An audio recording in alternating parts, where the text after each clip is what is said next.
சினிமாவில் நான் என்டர் பண்ணும்போது நம்ம காட்டுறது தான் சட்டம், நம்ம சொல்கிறது தான் ஸ்டைலு. ஸோ எனக்கு வந்து நீங்கள் பார்த்தீங்கன்னா எனக்கு விளம்பரம் பண்ணுறதுக்கு நிறைய காசு கொடுத்துருக்காங்க.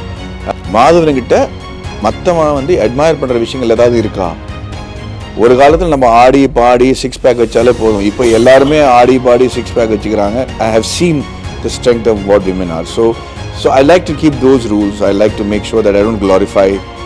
நான் ஒரு டைரக்டருக்கு வந்து ஆமான்னு சொன்னால் அவன் வாழ்க்கையை மாறுது, இல்லைன்னு சொன்னால் அவனோட எதிர்பார்ப்பு ஃபுல்லாக உடையுது. ஸோ ஒரு லெவலுக்கு வந்தப்புறம் நம்ம எடுக்கிற எல்லா முடிவும் ஒரு பயங்கரமான டெஸ்ட் தான்.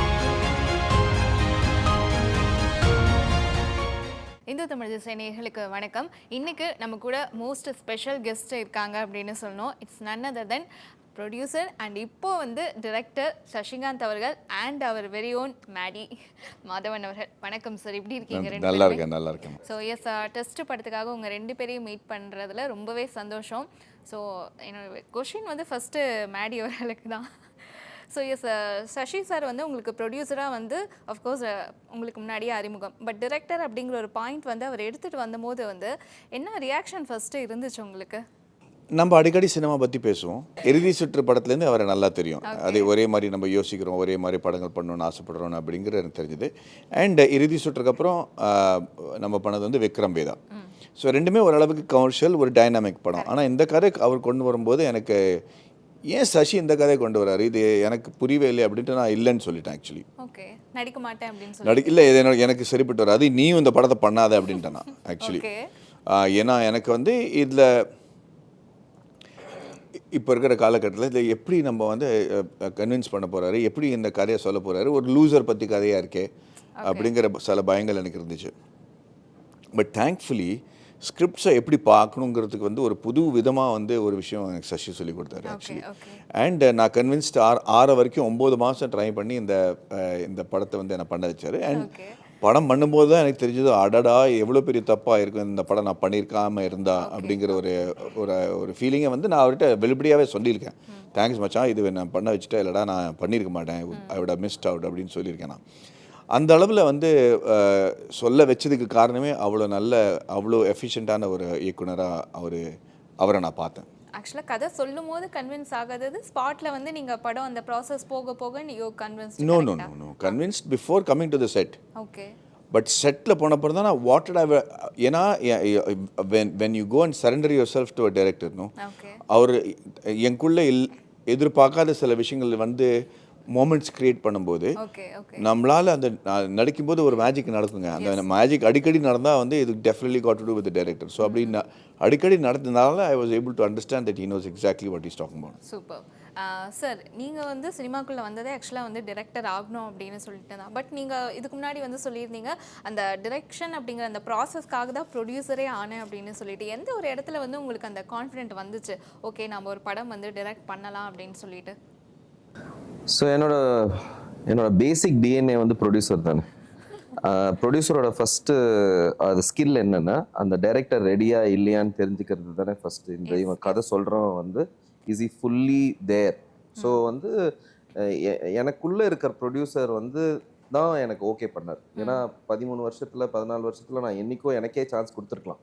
But the producer knew that இந்த சப்ஜெக்ட்டுக்கு இது ஒரு ஹெவி சப்ஜெக்ட். இட்ஸ் நாட் ஒரு லைட்டான ஒரு பிளாட் ட்ரிவன் ஃபிலிம் கிடையாது. ஆக்சுவலாக இது வந்து ஒரு கேரக்டர்ஸை வந்து நல்லா புரிஞ்சு அந்த கேரக்டர் பேஸ் பண்ணி it's a drama, it's a psychological drama, right? So அதனால் அந்த கேரக்டர்ஸை புரிஞ்சுக்கிற வரையும் த maturity needed to get the. But இது 2012 ஃபஸ்ட்டு எழுதினாலும் நிறைய வெர்ஷன்ஸ் எழுதிக்கிட்டே இருப்பேன். But I was not convince that I knew about this world, this characters. But ஃபைனலாக வந்து பேண்டமிக்கில் தான் லைக் ஒரு அந்த டெஸ்ட் வந்துச்சு இல்லை எல்லாருக்குமே. பேண்டமிக்ன்றது எல்லாருக்குமே ஒரு பெரிய டெஸ்ட்டாக இருந்துச்சு ஆக்சுவலாக. So it was very relevant. அந்த டெஸ்ட்னு ஒரு வி ஃபெல்ட் எல்லாருமே டெஸ்ட் எடுங்க, கோவிட் டெஸ்ட் எடுங்க, இந்த டெஸ்ட் எடுங்கன்னு ஒரு இதில் இருந்ததும் ஆக்சுவலாக. So that kind of brought me back to saying that அந்த டெஸ்ட் நம்ம இப்போ பண்ணணும், that this is the time to test ourselves. Actually மேடிலாம் வந்து இப்போ அவர் சொன்னார்ல ஒரு ரிலக்டண்ட்டாக இருக்கணும் அப்படின்னு இருந்தார் அப்படின்னு சொல்லிட்டு. இந்த படத்தோட ஓப்பனிங் லைன் வந்து அந்த வாய்ஸ் ஓவரில் வரும். இந்த ஸ்போர்ட்டுக்கும் லைஃபுக்கும் அழகே அதோட ரூல்ஸ் தான். ஆனால் அதோட நம்பர் 1 ரூல் என்னென்னா உனக்கு சாய்ஸே கிடையாது, நீ விளாடி தான் ஆகணும், ரைட்? அதுதான் அதோட first rule. For it to be a game, for it to be life, நீ விளையாடி தான் ஆகணும். நீ வேற எங்கேயும் இருக்க முடியாது ஆக்சுவலா. That is what was his journey also. Okay Like, okay அது eventually you'll have to realize that only when you get in there, you'll realize all of this thing. அந்த இடத்துக்கு வரணும் நம்ம ஆக்சுவலா. So yeah, it's been a fabulous journey to convince all of them, bring them here. ஏன்னா ஒரு first time டைரக்டருக்கு இந்த மாதிரி ஒரு ஸ்டார் காஸ்ட்னு சொல்ல மாட்டேன், ஆக்டிங் காஸ்ட் கிடைக்குமான்னு. ஏன்னா எப்பவுமே ஈஸியாக ஸ்டார் காஸ்ட்னு இடுவாங்க. பட் ஸ்டாரை மீறி டைரக்டரோட பவரே வந்து சூப்பர் பவர் வந்து ஆக்டர்ஸ் தான். Correct. So the kind of acting talent that I was able to bring to the film, that I am very proud. ஏன்னா நம்ம எழுதின கதைனாலையும் நம்ம இன்டென்ட்னாலையும் நம்ம இந்த கைண்ட் ஆஃப் டேலண்ட் ஒரு லேடி சூப்பர் ஸ்டார்னு சொல்கிற அவங்க கூட இந்த படத்தில் கேரக்டர் ரொம்ப நல்லா இருக்குது, இதை நான் பண்ணால் எப்படி இருக்கும்னு நினச்சி கேரக்டருக்காக தான் வந்தாங்க.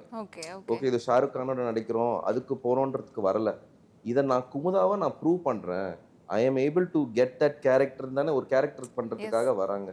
So I feel those are big wins. இந்த காஸ்ட் வந்ததே இந்த படத்தோட ஃபர்ஸ்ட் வின் நினைக்கிறேன். எஸ் சார், இப்போ நீங்கள் சொன்ன மாதிரி கோவிட் டைமில் வந்து பயங்கரமாக அந்த எல்லா வேர்ல்டே வந்து ஒரு லைஃப் சேஞ்சிங் மொமெண்ட்குள்ளே போச்சு அப்படின்னு வந்து சொல்லலாம். குறிப்பாக வந்து சினிமா ஆடியன்ஸ்க்கு வந்து ஒரு ஓடிடி அப்படிங்கிற பிளாட்ஃபார்ம் வந்து பயங்கரமான ஒரு ஐ ஓப்பனிங்காக கூட இருந்துச்சு அந்த டைமில். ஸோ அந்த மாதிரியே டைமில் வந்து டெஸ்ட்டு நீங்கள் வந்து திரும்பவும் உள்ளே போனீங்க அப்படின்னு சொல்லலாம். ஸோ அந்த ஒரு பீரியட்லேருந்து ஆடியன்ஸ் வந்து அந்த படம் பார்க்குறோட பெர்ஸ்பெக்டிவ் மாறுச்சு. ஸோ அவங்களுக்கான களம் வந்து நிறைய கிடச்சது இல்லையா? ஸோ ஆடியன்ஸை வந்து சாட்டிஸ்ஃபை பண்ணுறது அப்படிங்கிறது இப்போ இருக்கிற பீரியடில் வந்து ஒரு கொஞ்சம் டிஃபிகல்ட்டான விஷயமா வந்து நீங்கள் பார்க்குறீங்களா? கதை சூஸ் பண்ணுறதாகட்டும், அது கேரக்டர்ஸ் சூஸ் பண்ணுறதாகட்டும். ஸோ அந்த ஒரு ப்ராசஸ் வந்து உங்களுக்கு டிஃபிகல்ட்டாக இருக்குது அப்படின்னு 2 பேரும் ஃபீல் பண்ணுறீங்களா, இல்லை எப்படி பார்க்குறீங்க? எல்லா காலகட்டத்திலையும் ஐ திங்க் அதுதான் ஸ்ட்ரகிள். உங்களுக்கு வந்து ஒரு வாட்டி வந்து அதுதானே இருந்திருக்கும். இப்போ 70s வந்து ஐயோ டெலிவிஷன் வந்துடுச்சு, அதுக்கப்புறம் எல்லாரும் டெலிவிஷன் மேலே உட்காந்துருவாங்க அப்படின்னு நினச்சிட்டு இருந்தோம். ஓடிடின்றது ஆக்சுவலாக டெலிவிஷன் தானே, நம்ம ஓடிடின்னு பேர் வச்சுட்டுமே தவிர அது சின்ன திரை, அவ்வளோதான். அந்த சின்ன திரையோட தாக்கம் இருந்திருக்கானா? எப்பவுமே இருந்திருக்கு அது. ஆக்சுவலாக நீங்கள் வந்து பராசக்தி எங்கே பார்த்துருப்பீங்க? ஓடிடியில் தான் பார்த்தீங்க. காட்ஃபாதர் எங்கே பார்த்தீங்க? அங்கே தான் பார்த்தீங்க. ஸோ ஒரு நல்ல படத்தோட தாக்கம் எப்பவுமே எங்கே இருந்தாலும் அது இருக்கும். ஆனால் இன்னைக்கு டெஃபினட்டாக பிஸ்னஸ் மாறிடுச்சு. இப்போ நம்ம வந்து வருஷத்தில் ஒரு 20 வாட்டி ரெஸ்டாரண்ட் போகிறதுக்கு பதிலாக வருஷத்தில் பர்த்டே ஆனிவர்சரிக்கு மட்டும்தான் போகிறோம். அது ஒரு ஈவெண்ட்டாக இருந்தால் தான் போகிறோம். இல்லைன்னா ஸ்விக்கி ஆர்டர் பண்ணி வீட்டில் வந்து சாப்பிட்றோம் இல்லையா? ஆக்சுவலாக ஓடிடி வந்து அதுதான். It's not compromising on anything. It's just giving you convenience of experiencing the same thing. அதனால தியேட்டர் இல்லாமல் இருக்காது, தியேட்டர் இருக்கும், ஓடிடியும் இருக்கும். நீங்கள் என்னைக்கு அதை ஈவெண்ட்டுன்னு நினச்சிட்டு இதெல்லாம் எல்லாரும் கொண்டாடணும், எல்லாரும் வெளியில் போயிட்டு அதை பண்ணலாம் அப்படின்னு நினச்சிங்களோ அன்னைக்கு தியேட்டருக்கு போவேன். But what OTT does is that it's allowing you to enjoy the same thing at your convenience. நீங்க வந்து நான் இப்போ சாம்பார் சாதம் சாப்பிட்டுக்கிட்டே நான் படம் பார்க்கணும்னு நினைக்கிற கன்வீனியன்ஸ் உங்களுக்கு நான் தியேட்டர்ல கொடுக்க முடியாது இல்லை? So each one has its own merits and you'll have to struggle to get your audience. You have to find your audience. Definitely, but it's giving you 2 places to find it. வெறும் தியேட்டர்ல மட்டும் நீங்க கண்டுபிடிக்காம it is also giving you an alternate place to find your audience. Okay sir, உங்களுக்கு எப்படி sir இந்த process அப்படிங்கிறது, ஆடியன்ஸை convince பண்ணுறது அப்படிங்கிறது கஷ்டமாக இருக்கா? இல்லை, அது வந்து கஷ்டமாக இல்லை, இது சேலஞ்சிங்காக இருக்குது. ஏன்னா நம்ம சினிமாவில் நான் என்டர் பண்ணும்போது நம்ம காட்டுறது தான் சட்டம், நம்ம சொல்கிறது தான் ஸ்டைலு, நம்ம வெளிப்படையாக சொல்கிற பாயிண்ட் ஆஃப் வியூ தான் கல்ச்சர் அப்படின்னு இருந்துச்சு. இப்போ வந்து வீட்டில் இருக்கிற ஒவ்வொரு பாட்டிக்கிட்டையும் ஒரு ஐஃபோன் இருக்குது, ஸ்மார்ட் ஃபோன் இருக்குது, அவங்களே ஒரு வீடியோ உருவாக்கி வீட்டில் நாய் இது பண்ணிடுச்சு, பூனை இது பண்ணிடுச்சுன்னு போட்டு அது யூடியூப்பில் போடுறாங்க. எல்லாமே ஒரு ஸ்டோரி டெல்லராக மாறிட்டாங்க. அப்படி இருக்கும்போது அவங்களுக்கு இருக்கிற திறமையும் அபிலிட்டியும் 40 செகண்டில் வந்து நம்மளை இமோஷ்னலாகவும் ஆக்கி நம்மளை வந்து ஒரு ரீலில் வந்து இன்வால்வ் பண்ண வச்சிடுறாங்க. ஸோ இப்போது அவங்கள எடை போடுறது ஒரு பெரிய சேலஞ்சிங்காக இருக்குது. ஸோ இந்த குரூப்புக்கு வந்து ஏற்கனவே இவால்வ்டாக இருந்து எடிட்டிங் தெரிஞ்சு, பேக்ரவுண்ட் மியூசிக் என்னென்னு தெரிஞ்சு, பர்ஃபார்மன்ஸ் என்னென்னு தெரிஞ்சு இருக்கிறவங்களுக்கு நம்ம எந்த வகையில் ஒரு ஸ்க்ரீனில் வந்து பார்க்கும்போது தலை நிமிர்ந்து பார்க்க வைக்க வேண்டியிருக்குல்ல, அதுக்கு நம்ம என்ன பண்ணுங்கிறது வந்து முதல்ல ஒரு நடிகனாக நான் யோசிக்கணும். மாதவன்கிட்ட மற்றவன் வந்து அட்மயர் பண்ணுற விஷயங்கள் ஏதாவது இருக்கா? ஒரு காலத்தில் நம்ம ஆடி பாடி 6 பேக் வச்சாலே போதும். இப்போ எல்லாருமே ஆடி பாடி 6 பேக் வச்சுக்கிறாங்க. ஒரு கல்யாணத்தில் போனால் அந்த அந்த பிரைடே வந்து பயங்கரமாக ஆடி தான் அந்த இதுக்கே வராங்க. அது புது கல்ச்சராக போயிடுச்சு. பட் செம்மையாக ஆடுறாங்க. ஸோ இவங்களுக்கு நான் வந்து ஆடி இவங்களெல்லாம் மயக்கிறதுக்கு சான்ஸே கிடையாது. So what is it about me that is aspirational அப்படின்னு யோசிக்கும் போது அதுக்கு தகுந்தபடி நான் சப்ஜெக்ட் தேட வேண்டியிருக்கு. So the choices have become smaller, but it's not as challenging also. So அந்த மாதிரி மேக்கர்ஸ் வரும்போது இப்போ சசி மாதிரி மேக்கர்ஸ் வராங்க, சுதா மாதிரி மேக்கர்ஸ் வராங்க, ஃபில்ம் மேக்கர்ஸ் வந்து நீங்கள் புஷ்கர் காயத்ரி இந்த மாதிரி யங்ஸ்டர்ஸ் நிறையா இருக்காங்க இல்லையா, அவங்க கொண்டு ஒரு ஐடியாஸை வச்சு நம்ம இருக்கிற எக்ஸ்பீரியன்ஸ் அமால்கமேட் பண்ணும்போது அது ஐ think it becomes an appropriate project. Okay sir வந்து பேசும்போது சொல்லியிருந்தாரு ஸ்போர்ட்ஸுக்கும் லைஃபுக்கும் அழகானது அதோட ரூல்ஸ் தான் அப்படின்னு சொல்லிட்டு. ஸோ உங்களுக்கு வந்து அந்த மாதிரி வந்து லைஃப்பில் இந்த ரூல்ஸ் வந்து கண்டிப்பாக இருக்குப்பா அப்படிங்கிற மாதிரி ஏதாவது ரூல்ஸ் செட் ஆஃப் ரூல்ஸ் வச்சுருக்கீங்களா நீங்கள்? ஸோ எங்கள் ஃபேமிலியிலே வந்து எல்லாருமே ரொம்ப ஸ்ட்ராங்கான விமன் தான் சொல்லுவேன். ஏன்னா எங்கள் அம்மா வந்து பீகார் மாதிரி ஒரு ஸ்டேட்டில் சீஃப் மேனேஜர் இருந்திருக்காங்க 30 வருஷம். வந்து அவங்க வந்து அந்த நானே பார்த்துருக்கேன் வந்து பேங்க் மூடு அப்படிங்கிறது பல ரவுடிலாம் வந்து மிரட்டுவாங்க. அவங்கள எப்படி அவங்க ஹேண்டில் பண்ணாங்கங்கிறத நான் பார்த்துருக்கேன் இன்னும். அண்ட் நேர்மையாக இருக்கிற ஆஃபீஸராக இருக்கிறதுனால யாருமே அவங்கள ஒன்றும் பண்ண முடியல. இட் வாஸ் ஒரு அந்த சுச்சுவேஷனில் கூட. So I was seeing the strength, I have seen the strength of what women are. So I'd like அந்த இப்போ இறுதி சுற்றுங்கிற படம் வந்து அந்த மாதிரி ஒரு லேடி பற்றி தான்.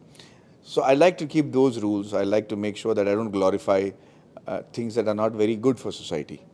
ஸோ எனக்கு வந்து நீங்கள் பார்த்தீங்கன்னா எனக்கு விளம்பரம் பண்ணுறதுக்கு நிறைய காசு கொடுத்துருக்காங்க, ஒரு சோடாக்காகவோ இல்லை சரகேட் ஆட்ஸ்லேயோ. அண்ட் அதை நான் எடுத்திருந்தா I become a different level of networks இருக்கும் இன்னைக்கு. But I don't believe in that. அந்த மாதிரி ரூல்ஸ்லாம் எனக்கு ரொம்ப முக்கியமான ஒரு செட் ஆஃப் ரூல்ஸ். எஸ், ஒரு சூப்பர்பான ஆன்சர் அப்படின்னே வந்து சொல்லலாம்.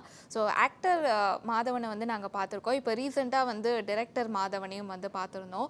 ஸோ எப்படி சார் இப்போது டிரெக்டர் ஆனதுக்கப்புறம் இப்போ இன்னொருத்தருடைய படங்களில் நடிக்கும் போது அந்த டிரெக்டர் அப்படிங்கிறது வெளியே வருவார். சசி சாருக்கு எதுவும் நீங்கள் வந்து அந்த மாதிரி எதுவும் இன்ஸ்ட்ரக்ஷனோ இல்லை இப்படி பண்ணலாமே அப்படின்லாம் எதுவும் சஜஷன்லாம் சொல்லியிருக்கீங்களா? ஒரு படம் வந்து ஒரு மனுஷனோட விஷன் தான் இருக்க முடியும். இன்னும் நம்ம சஜஷன்ஸ் ஷூட்டிங் ஸ்டார்ட் ஆகிறதுக்கு முன்னாடி வேணால் சொல்லலாமே தவிர ஷூட்டிங் பண்ணும்போது I think it has to be one person's கால்.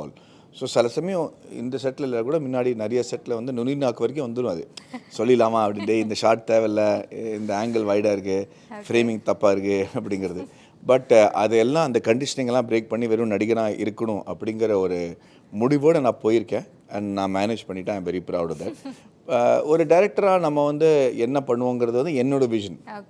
அது அந்த படத்துக்கு கரெக்டாக இல்லையா அப்படிங்கிறது சொல்கிறது ரொம்ப கஷ்டம். Because I am not writing that story. But ஆனால் he is not just a director, he is a national award winning director, right? So அது வந்து I look at it as a positive. ஏன்னா you will need multiple people directing the film, right? He was directing his character, whatever needs to be done for that character, right? Siddharth is exactly like that. அவனை விட்டா படத்தையும் direct பண்ணியிருப்பான். So it's I like people like that. Because அந்த clear opinionated இருக்குல்ல, that means டைரக்டர்னா யாரு? Direction தெரிஞ்சவங்க தான் director, கரெக்டா? இந்த வழியில போகணும்னு சொல்றாங்கல்ல, that is very important. Only people who have a clear sight will be able to tell you the direction, right? And it's easy to look, இவங்க எங்க காட்டுறாங்கன்னு நம்மளுக்கு கிளியரா தெரியும். ஆனா அது கிளியரா எனக்கு அது பிடிக்கலன்னு சொல்றதுக்கும் தெரியும் நம்மளுக்கு. ஆக்சுவலா வேகா சொன்னாதான் பிரச்சனை. கிளியரா நான் இது பண்ண மாட்டேன், ஏன் இந்த இடம் தப்பா இருக்குன்னு சொல்லும் போதுல I feel as a director I would want lot of directors on the project. ஏன்னா it gives me clarity. அவங்க வந்து எப்படி இதை பாக்குறாங்க, அந்த கிளாரிட்டியோட அவங்க பார்க்கும்போது அதை அக்ரி பண்றதுக்கும் டிஸ்அக்ரி பண்றதுக்கும் ரொம்ப ஈஸியாயிடும்.